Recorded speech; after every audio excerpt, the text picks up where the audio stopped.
So here we have the RS3M 20.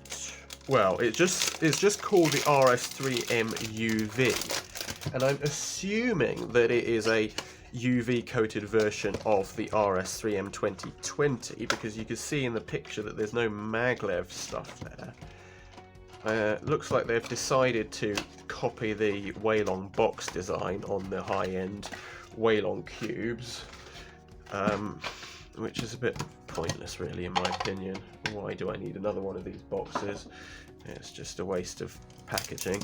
However, that's not the point of the video. The point of the video is to unbox this cube.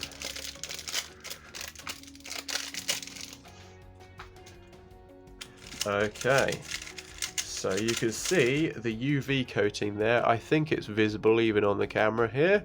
Yep, definitely visible. I think the shades are otherwise the same. Let's go and get a normal RS3M. Okay, so yep, I think that's broadly the same. You can just see it as a lot brighter. And I'm pretty sure this is an RS3M 2020. If it's not, it's an RS3M 2021. I'm not going to check if it's maglev because that won't make any difference to the design of the cube or anything like that. But yeah, I can see inside the design is the exact same as the original RS3M 2020. The only difference, I suppose, is there's a hole there which allows, well, it makes it easier for people to install core magnets into it if they want to. The original RS3M 2020 didn't have that, but at some point, at some batch, they decided to add that into the design. And obviously it doesn't make any difference to the design, so nobody's going to notice unless they are curious or want to add core magnets to it. And I'm not going to be adding core magnets to RS3M 2020s myself anytime soon.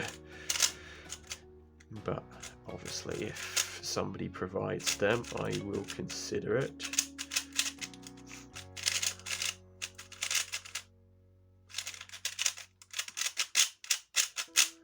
So I mean, it does feel a bit slower than I remember an RS3M feeling out of the box.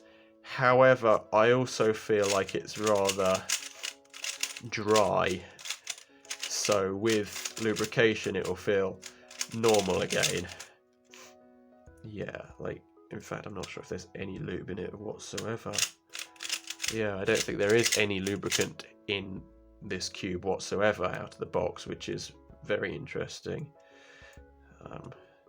I don't know what it is. Like, I've noticed a few cubes recently that just don't have any out of the box lubricant. I'm not sure why they're doing it. I would have thought that would be the necessary thing you have to do because you've got to get the attractive unboxing experience for a lot of people to be willing to buy it. So, corner cutting, yeah, as good as the original, not quite as good as the Weilong V9, not quite as good as some other modern cubes, but still very good. And certainly for its time, for a budget cube, was brilliant. And of course, 3 years later they release the same cube just with a UV coating. And some people might get it, but I don't know whether it's really necessary. The RS3M 2020 is still the all-time best-selling cube on speedcubing.org and pretty much every cube store from what I hear. But that popularity is waning down now compared to other cubes. So I think this is their last-ditch attempt, their last chance to make something of what was such a revolutionary cube at the time, and is still so and has been so popular for so long. But hopefully they will, well, hopefully MoYu will stop releasing more and more 3x3s and make something interesting like a new 2x2 or a new set of big cubes or a new square one. Not that that would bother me, but I think a lot of people would quite like more square one options.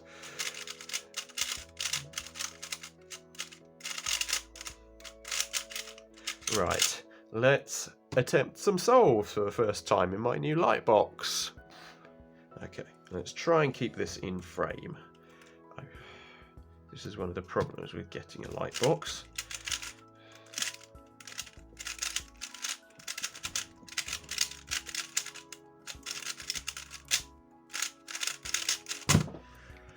Yeah, I mean, ultimately it is the dryness. It just feels a bit slow and scratchy out of the box.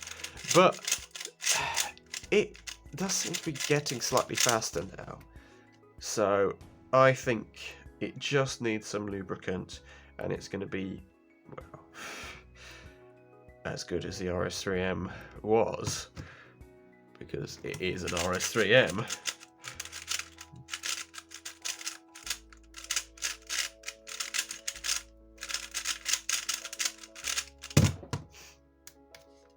Yeah, I mean, these are over 10 seconds, which just isn't really that good, but I haven't done many solves today.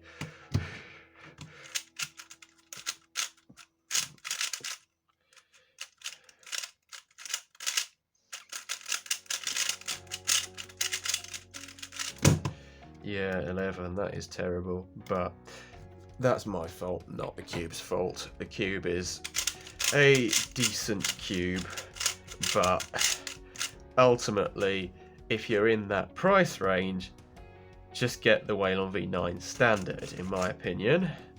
That's if you want a MoYu cube, of course. This will have its place in the market, but it's nothing special, and the UV coating, like, okay, great, you can get a UV coating at a lower price now, but is that really something people are looking for? Do you really need a UV coating on a, what is it, £17 cube? I think I'll have to check my pricing.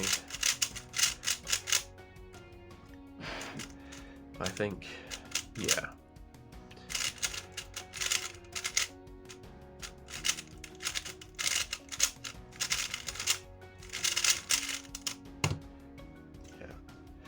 I mean, I highly doubt this will be a big seller on my site. I suspect I'll probably still keep selling more RS3M 2020s because so many sites just link to that as the go-to speedcube now. Even still, especially if people are looking at older sites. So, yeah. Thanks for watching. Please like, comment, share and subscribe.